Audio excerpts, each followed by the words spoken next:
Hey everybody, Robert here from blackbeltgaming. I've got my Necropolis The Shifting Quest book out and have been going through it trying to get a hang of the rules at the beginning of the book before the adventure starts. And what I did today, needed to run a bunch of errands today, but came back and went through character creation. And just to let you know, created a very basic character, something I thought that would be easy to play and easy to explain during a first playthrough, since this is completely new to me. When you begin the adventure, you create a character and you start with 16 level points. And you must allocate these between your strength and ability stats. So I'm really used to role-playing games where ability scores are listed. But this is ability itself listed as a stat. So strength, ability, that's it. And you can put a maximum of 10 points into any single attribute, either strength or ability. Now, what I don't know is that if you level up in the future, can you put a level up point and take something beyond 10? I'm not sure. It looks like you can't start with it above 10, but can you later level it up above 10? I'm not sure. I guess I need to find out. Should I survive that long? So we're going to start with, just thought we'd do a very easy split here, 10-6. We'll start with 10 in strength and 6 in ability. So you do start with a starting armor statistics. That stat is 5. So no matter what you are, that starts with 5. You have inventory slots, but I don't think you start with anything from what I can tell. There's 1 armor robe, 1 chest piece, 1 helmet tiara, 2 earrings, 1 necklace, 2 bracelets, 1 belt, 1 pair of boots, 1 pair of gloves, and 3 power rings.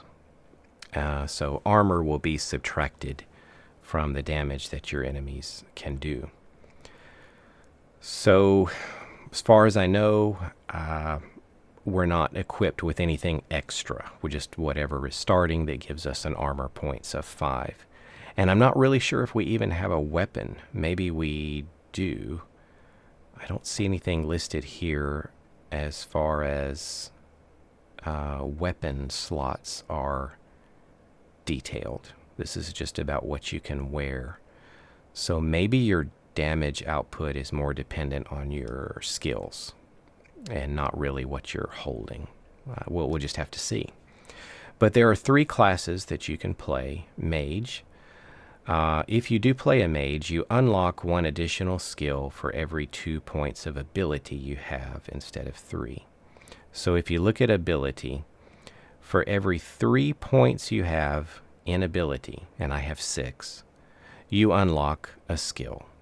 So I would be able to unlock as a starting character 2 skills. But if you were a mage, you could do more, 2, 4, 6. I guess I would be able to unlock 3 skills at the beginning. And it says when you begin your adventure, you have magic replenishment skill already unlocked. So I guess you basically already have a 4th skill there. And I haven't looked at that. I'm not sure what that does. The warrior was pretty straightforward and easy. That's why I chose it. If you look at strength, for every point in strength, your health is increased by 50. So if you had 10, 50 times 10, you're looking at a health of 500. But if you are a warrior, you're going to get 100 points instead of 50. So I think I'm starting with a starting maximum life of 1,000. Now, another thing you can do is, with your ability, which I have a 6, I have the ability to spend 6 skill points in a battle. And so one of the skills I've selected is probably going to have a cost associated with it. So if I use like a battle cry, I'll need to spend 3 skill points to activate that. Now, if I wanted to spend more skill points in this long drag out battle that I'm having and I'm out of skill points, I can use my life points instead. So I can basically drain my life out with just extra effort, I guess. The cost of that is the skill points cost times 10. So Battle Cry, if I use my life points to use it, is going to cost 30 life points to fuel that skill. And I think Battle Cry modifies your damage output when you hit. So what does the archer do? If you want to play an archer, you gain 1 extra action point for every 2 points of ability.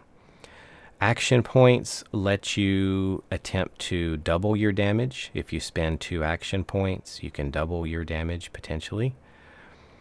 It also lets you dodge. So that's probably what it's mainly used for with an archer, is to just try to avoid damage and stay light on your feet. So instead of having, I think it was action points are equal to your ability score. So I think I'm starting with 6, and to dodge I would need to spend 2. So I could probably dodge 3 times in a battle if I went more on the defensive side. But an archer gains 1 extra action point for every 2 points of ability. So if I was an archer and had 6, like I do, I think I would gain 3 extra action points. So for every 2 points of ability, 1 extra action point, 2, 4, 6. So I guess I would start with 9. You also have the warm-up skill, and I am unsure what that is. So I haven't read that yet. So that's what the character creation looks like. I guess I could do you a favor if you were interested in playing a mage. Let's just take a look at magic. What was it? Magic replacement? Don't know if this is in alphabetical order or not. Scanning. Magical replenishment. Recover 3 skill points. It is a quick cast and cost 1 skill point to activate. Okay. So that you kind of spend 1 to gain 3 back is what it is looking like. And then what was the archer? This is the warriors. The archer had warm up. Let's see if we see that anywhere. Warm up. Maybe that was back here. Warm up. Regain 5 action points. You have to spend 2 skill points, but you get 5 action points back. So wow, you could be dodging all the time. So that's how that works. So yeah, the warrior was the easiest, and that's why I chose it. So I'm still looking into the battles and how all of the attacks and defense work and how the damage exactly is calculated. So I'm going to save that for my next video, and after we go through that, we'll be ready to start the adventure. So hope you'll join me for the next part, and I'll catch you later for some more Necropolis. See you later.